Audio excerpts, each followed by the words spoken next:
अवसर है। जीवन एक बहुत अच्छा अवसर है, बहुत प्यारा, खासकर मानव जीवन एक बहुत प्यारा अवसर होता है स्वयं को कन्वर्ट करने का, बदलने का। कभी कभी कुछ बातें नहीं समझ में आती, आदमी अज्ञानता में कुछ भी, इग्नोरेंस जो है ना, इग्नोरेंस बड़ा प्यारा टर्म है हिंदी में, अज्ञानता और इंग्लिश में इग्नोरेंस। इग्नोरेंस एक ऐसा टर्म है जिसको मुझे लगता है कि दुनिया में डिग्री से कोई मतलब ही नहीं, डिग्री का कोई लेना देना ही नहीं कि इनके पास पीएचडी की डिग्री है, इनके पास एमएससी की डिग्री है, इनके पास डॉक्टरेट है, ये इंजीनियर है, ये ऐसा है, कुछ फर्क नहीं पड़ता, फर्क ही नहीं पड़ता, क्योंकि ये शब्द बड़ा प्यारा है। इग्नोरेंस, इलिटरेट नहीं, इग्नोरेंस।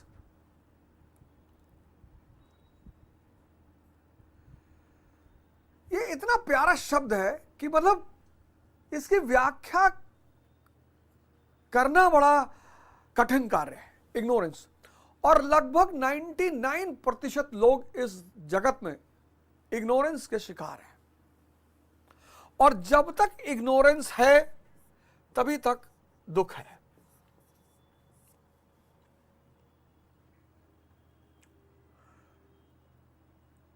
अविद्या।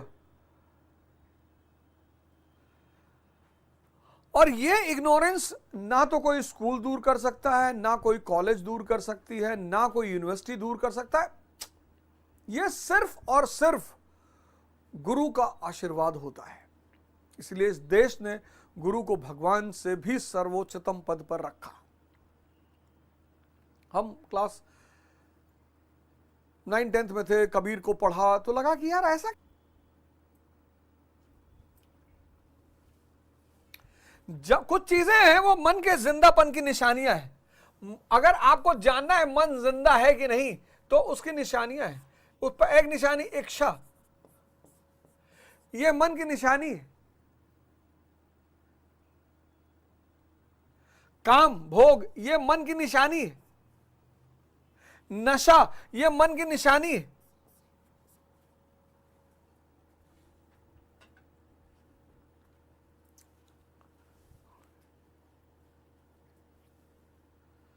नफरत, ईर्ष्या, ये मन की निशानी, ये सब मन की निशानियां हैं कि मन जिंदा है। इसीलिए जब कोई अध्यात्म के रास्ते पे चलता है तो उसको बड़ी चुनौतियों का सामना करना पड़ता है, बड़ी गाली सुननी पड़ती है। इसलिए नहीं कि लोग उससे नाराज हैं ना, ये परीक्षा होती है उसकी कि अगर तुम मन से बाहर जा चुके हो तो तुम्हारे ऊपर इसका कोई फर्क नहीं पड़ेगा। बस आप देखो जितने भी संत महात्मा हुए, जितने भी जागृत पुरुष हुए, सबका जीवन चुनौतियों से भरा था। आप एक नजर से देखोगे ना तो बड़ा कष्ट आपको लगे, यार बताओ महावीर के कान में कील ठोकने क्या जरूरत थी? आपको कोई पिन लगा दे तो आप गोली मार दो। उनके कान में कील ठोक दिया, पागल हाथी दौड़ा दिए, कुत्ते पागल छोड़ दिए, जीसस क्राइस्ट को क्रूसीफाई कर दिया। और क्रूसीफाई होते होते वो व्यक्ति क्षमा मांग रहा है कि भगवान इनको क्षमा कर। ये सब मन के बाहर की स्थिति है। मन जब तक जिंदा रहेगा तब तक ये सारी चीजें जिंदा रहेंगी। मन खत्म तो व्यक्ति इच्छा विहीन, बिल्कुल नीड पे जिएगा आदमी, आवश्यकता पर। इतना आनंद है कि इसकी जरूरत ही नहीं पड़ेगी। और जब ब्रह्मांड के मालिक हो गए, यूनिवर्स के, तो किसी से क्या नफरत करना। जब पूरे ब्रह्मांड से जुड़ गए, गैलेक्सी से जुड़ गए, यूनिवर्स से जुड़ गए, अब क्या नफरत करना किसी के पास फॉर्च्यूनर है, मर्सिडीज है। आप सब लोग अपने जीवन को एक नया दिशा दीजिए, योग और ध्यान शुरू करिए। और आज तो कंपलसरी, मैंडेटरी। देखिए मैंने सुबह 5 बजे कोर्स शुरू किया ना, स्वामी करमवीर जी आ रहे हैं आपको बताने के लिए। मैंडेटरी, आज का जो युग है, एआई, आर्टिफिशियल इंटेलिजेंस जहां आ गया है, तब तो मैंडेटरी हो गया है। अब जो ध्यान और योग नहीं करेगा उसकी जीवन नरक से भी बदतर हो जाएगा। करना ही करना है। तो हम सब इस दिशा में आगे बढ़ें। और आइए फिर 26वें श्लोक पर आते हैं कि भगवान कहते हैं कि मैं भी ऐसे ही रास्तों से गुजरा हूं। इस दुनिया में जो भगवान की अवधारणा है वो पता है क्यों है? पूजा करने के लिए नहीं है, बनने के लिए है।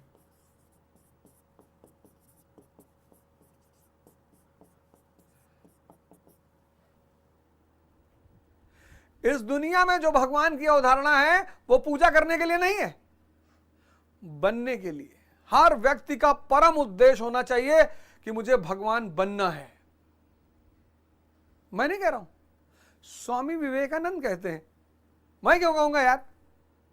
स्वामी विवेकानंद कहते हैं कि मैं उस प्रभु का सेवक हूं जिसे अज्ञानता में लोग मनुष्य कहते हैं। यह स्वामी विवेकानंद का कोट है।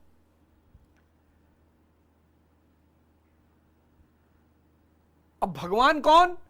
भगवान वो जो प्रसाद दे, भगवान वो जो आशीर्वाद दे।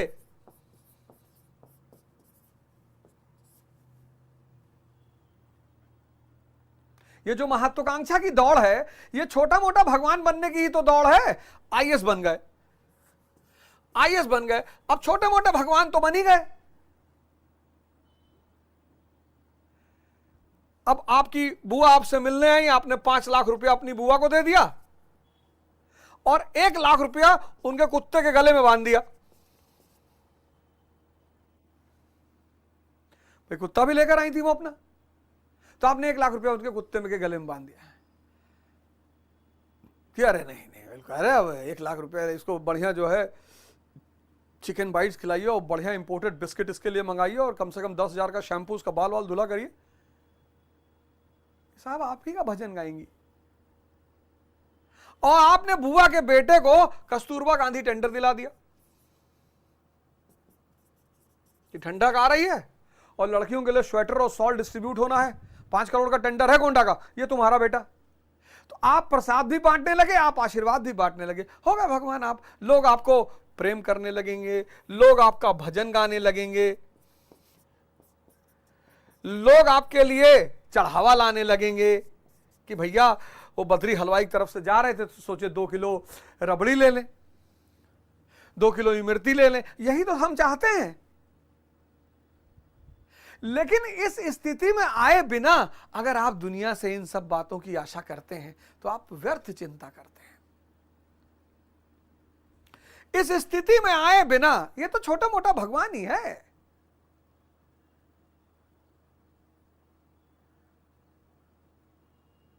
इस देश में कोई टीचर बनना चाहता है? नहीं, क्योंकि ना उसके हाथ में प्रसाद है, ना उसके हाथ में आशीर्वाद है। भौतिक वाला है तो उसके हाथ में बहुत कुछ, पर चाणक्य जैसा टीचर चाहिए कि प्रलय और निर्माण जिसके गोद में पले। आजकल के बेचारे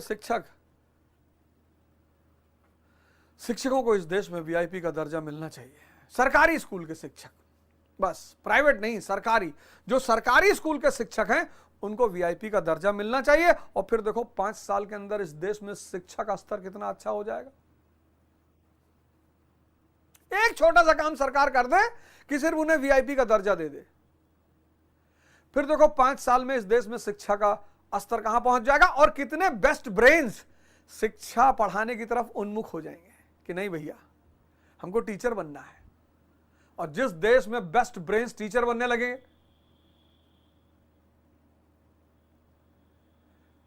हम जैसे लोग बाहर चले आएंगे, वकालत करेंगे सुप्रीम कोर्ट में, इलेक्शन लड़ेंगे। अभी तो वैक्यूम है इसलिए वहां आके खड़े हो गए ना। देखो यही तो भगवान कह रहे हैं कि तुम नाहक में परेशान रहो जिसका कोई इलाज नहीं। मैं स्टूडेंटों को देखता हूं रो रहे हैं, साहब हमारे घर वाले बात नहीं, बुआ जी ऐसे कह रही थी। ये सब तो आपके दोस्त हैं जो आपके ऊपर हमला कर रहे हैं। वो पता है क्यों कर रहे हैं? कि कुछ और अच्छा लेकर आओ यार, कुछ और दम है, हाँ तो दिखाओ, कोई नया मॉडल लेकर आओ। जिनकी उपेक्षा हो रही है उनके उठने की संभावना बहुत ज्यादा है। जिनकी बुराई की जा रही है उनके उठने की संभावना बहुत ज्यादा। बस यही सब चीजों को अगर तुम समझ लो, भगवान कह रहे हैं देखो जिसका कोई इलाज नहीं, तुम बिना भगवान बने चाहते हो कि सब तुम्हें प्रेम करे, सम्मान दे, चढ़ावा चढ़ा, नहीं होगा। तो भगवान ने कहा यार इसका कोई इलाज नहीं। आत्मा का ये गुण है मृत्यु, जन्म लेना मृत्यु होना। तो अगर तुम इसके गुण के विपरीत चिंता कर रहे हो कि ऐसा ना हो, तो तुम व्यर्थ की चिंता, जीवन में व्यर्थ की चिंता नहीं करनी चाहिए। ये इस श्लोक का सबसे बड़ा सीख है कि जो भी व्यर्थ की चिंता करेगा, जैसे अगर आप आशीर्वाद और प्रसाद देने की क्षमता अगर आपकी नहीं है, इसका मतलब आपका कौन सा दौर है? तपस्या का दौर है।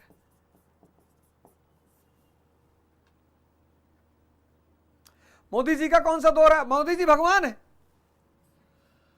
मोदी जी आज भगवान है। आज मोदी जी भगवान है क्योंकि मोदी जी प्रसाद भी दे सकते हैं और मोदी जी आशीर्वाद भी दे सकते हैं। लेकिन राहुल गांधी का तपस्या का दौर है, अखिलेश यादव का तपस्या का दौर है।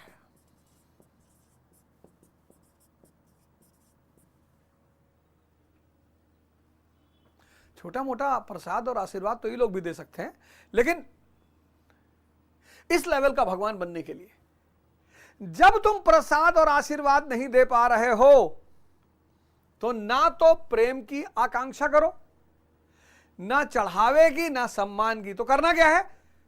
तपस्या करना है।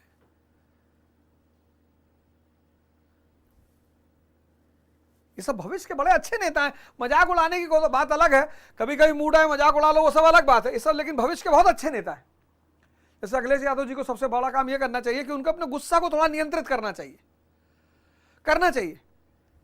अखिलेश यादव जी को अपने गुस्से को नियंत्रित करना, जो बहुत इंपेशेंट रहता है। हाँ क्या नाम है तेरा भाई, नाम बता, अपना नाम बता।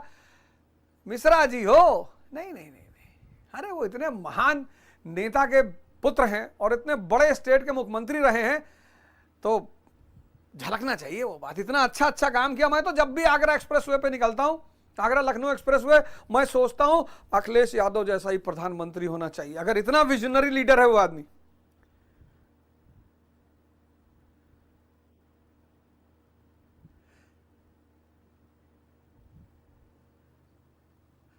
काम ही तो व्यक्ति का परिचय है, और क्या परिचय है? मेरी कोई मुलाकात नहीं, मेरी कोई बातचीत नहीं है, कुछ भी नहीं है, लेकिन काम।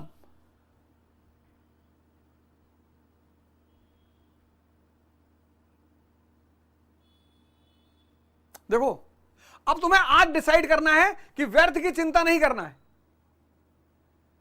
अगर तुम भगवान की स्थिति में हो तो प्रसाद बांटो और आशीर्वाद दो, और अगर नहीं हो तो तपस्या करनी है, चिंता नहीं करनी है। यही बात भगवान कृष्ण अर्जुन से कह रहे हैं कि तू व्यर्थ की चिंता मत कर। और आज 95% लोग व्यर्थ की चिंता कर रहे हैं। सलमान खान की शादी नहीं हुई, जाने दो यार, कोई बात नहीं, वो इतना बड़ा कलाकार है, एक्टर है, नहीं हुई तो कोई बात नहीं। 3-4 हजार शादी किया उसने, और ज्यादा ही किया होगा, 30-40 हजार शादी किया। वो सोचा होगा यार यही शादी है तो छोड़ो, कौन करे। शादी गरीब आदमी करता है जिसको भाई लगता है कि भाई एक स्त्री किसी तरह मिल जाए। वो 30-40 हजार तो अफेयर ही किया होगा। तो जो आदमी 30-40 हजार अफेयर कर डाला, उसको लगा छोड़ो यार शादी वादी कौन करे, सब नाटकबाजी है। लेकिन जो उसकी चिंता कर रहा है वो तो तपस्या करनी है और या प्रसाद और आशीर्वाद बांटना है, लेकिन व्यर्थ की चिंता नहीं करनी है। इसको हटा दो यार अपनी जिंदगी से, निकाल बाहर फेंक दो, लिख डालो डायरी में किन किन चीजों की तुम चिंता कर रहे हो। चिंतन करना है, चिंता नहीं करना है। और राहुल गांधी जी को 10 कैरेक्टर हिस्ट्री की अगर कोई पढ़ा दे, क्लाइव पढ़ा दे, Robert Clive, Cornwallis, Ashok, Akbar, Bismarck, Abraham Lincoln, Jawaharlal Nehru, कोई पढ़ा अब इनको पिक्चराइज कर दे, अरे तो इनका काम हो जाए, इनका काम हो जाए, ये जान जाए कि भैया अच्छा आगे आने वाले समय में क्या क्या करना है। व्यर्थ की चिंता नहीं करनी है। व्यर्थ की चिंता व्यक्ति के पतन का सबसे बड़ा कारक है। और सुबह तो मैंने शुरू करवा दिया, ध्यान योग तो शुरू ही करवा दिया, ध्यान भी कराएंगे। भगत सिंह एसोसिएशन का आपको मेंबर बनना है, और एक प्रोग्राम मैं आपको अगले सप्ताह एक प्रोग्राम आपको और देने जा रहा हूं, लर्न एंड अर्न। आप पढ़ो भी, आप कमाओ भी। हमारी जितनी बहनें हैं जो हाउसवाइफ हैं, घर में रहती हैं, जो मान लो कि नहीं काम पे बाहर जा रही हैं, नहीं जाना चाहती हैं, मैं बहुत अच्छा प्लान सबके लिए बनाया हूं, और अगले हफ्ते के शो में मैं आप सबको इस लर्न और अर्न पर चर्चा करने जा रहा हूं। अगर और कोई पैसा आपको मुझे नहीं देना है, कि ऐसा नहीं कि आपको इसके लिए कुछ एडवांस पैसा एडवांस कुछ नहीं जमा करना है, कुछ नहीं। बस आप सब लोगों को भगत सिंह एसोसिएशन का मेंबर बनना है, जो कि आप सारे लोग, ज्यादातर लोग हैं ही हैं। गूगल फॉर्म आ जाएगा भगत सिंह एसोसिएशन का, तो आप भगत सिंह एसोसिएशन के मेंबर हो जाएंगे, और फिर उसके सारी पॉइंट्स जो हैं, क्या क्या फायदे हैं उसके, उस मेंबरशिप को लेने के, वगैरह वगैरह। और लर्न एंड अर्न प्रोग्राम है खासकर विद्यार्थियों के लिए, और उन विद्यार्थियों के लिए जिनके पास आय का कोई जबरदस्त साधन नहीं है। बस अगले संडे को आप इंतजार करिए, अगले संडे को मैं आपको ये प्रोग्राम दे रहा हूं, लर्न एंड अर्न। आप पढ़ें भी, आप कमाएं भी, और आराम से कमाएंगे अगर, तो भी 25-30 हजार रुपये महीना कमाएंगे। मैं आपको पढ़ाऊंगा भी, दिशा भी दूंगा, और रोजगार भी दूंगा। और फिर जब आप स्टैंड अप कर जाना, तो ये चेन आप बढ़ाते रहना, बस चीजें चलती रहेंगी, बस चीजें चलती रहेंगी।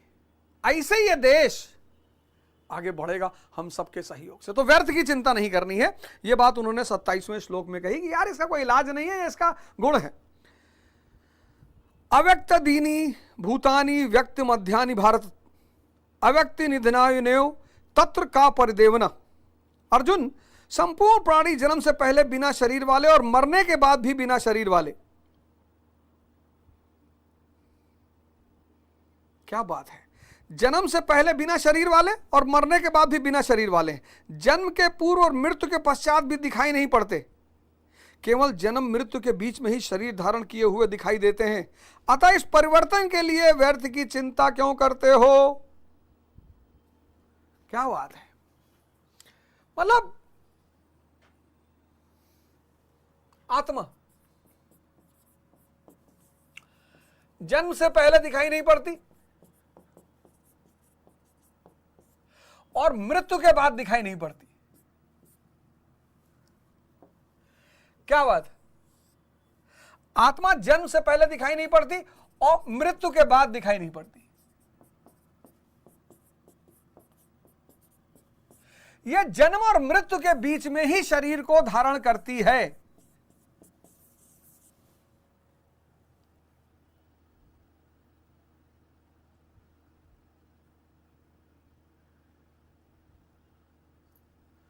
गौर करिए इस बात पे। अर्जुन, संपूर्ण प्राणी जन्म से पहले बिना शरीर वाले और मरने के बाद भी बिना शरीर वाले। जन्म के पूर्व और मृत्यु के पश्चात भी दिखाई नहीं पड़ते, केवल जन्म मृत्यु के बीच में ही शरीर धारण किए हुए दिखाई देते हैं। अतः इस परिवर्तन के लिए व्यर्थ की चिंता क्यों करते हो? व्यर्थ की चिंता, कितनी बार इस शब्द पे ध्यान दिया उन्हें कि इसका गुण है। व्यर्थ की चिंता क्यों करते हो? जन्म से पहले दिखाई नहीं पड़ती, मृत्यु से पहले बाद भी दिखाई नहीं पड़ती, क्यों व्यर्थ की चिंता कर रहे हो? ये जन्म और मृत्यु के बीच जो शरीर है, बस ये दिखाई पड़ता है।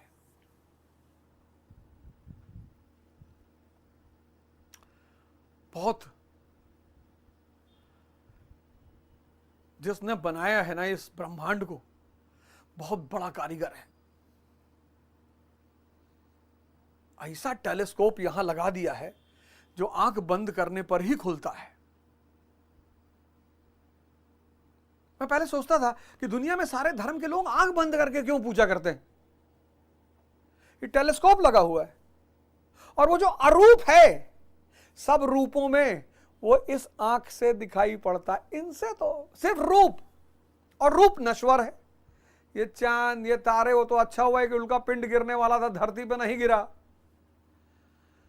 बड़ा लोग हाहाकार मचाए थे, उल्का पिंड आ गया, उल्का पिंड आ गया, गिर जाएगा। मैंने गिर जाएगा तो यार फिर मैंने तो अभी नई नई कोचिंग खोली है यार। हाँ बोले गिर जाएगा, 17 करोड़ साल पहले डायनासोर गायब हो गए थे, हम लोग भी गायब हो जाएंगे। अरे मैंने कहा ऐसा ना करो यार, पैसा डूब जाएगा सब।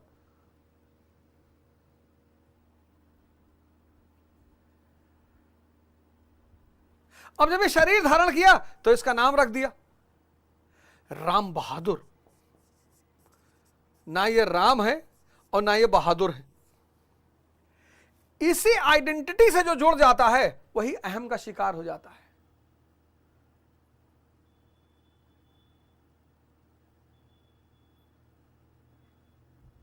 तो अवध ओझा को अगर गाली दो और अवध ओझा का अहम जिंदा है तो बुरा लगेगा उसको।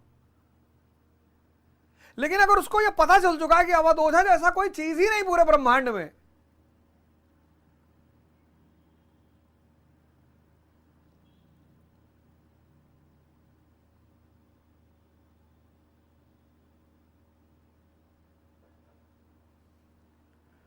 है?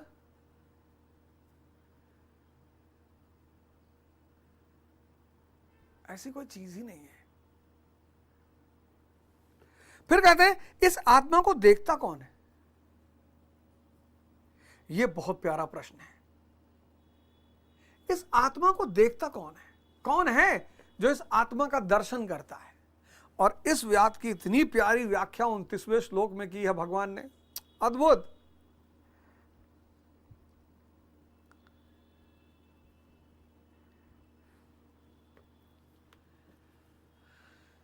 जानने की विषय नहीं है आत्मा। आत्मा जानने, इंद्रियों के द्वारा सबसे बड़ा चैलेंज आत्मा के साथ है कि व्यक्ति अपना सारा जीवन इंद्रियों पर बिताता है। इंद्रियां भी ज्ञान का आधार है, पर वो सीमित ज्ञान है। और जब तक इंद्रिय विषय संयोग है तब तक आत्मा दिखाई नहीं पड़ सकती। इसलिए जीवन में जितने लोग इंद्रियों के माध्यम से परमात्मा या आत्मा को जानना चाहते हैं वो बहुत भ्रमित रहते हैं। इंद्रियातीत, इंद्रिय के परे, मन बुद्धि अहंकार के परे इस आत्मा को देखता कौन है? इस विषय पर चर्चा करेंगे अगले वीकेंड में। मैं एक बार फिर आप सभी लोगों का बहुत बहुत धन्यवाद देता हूं।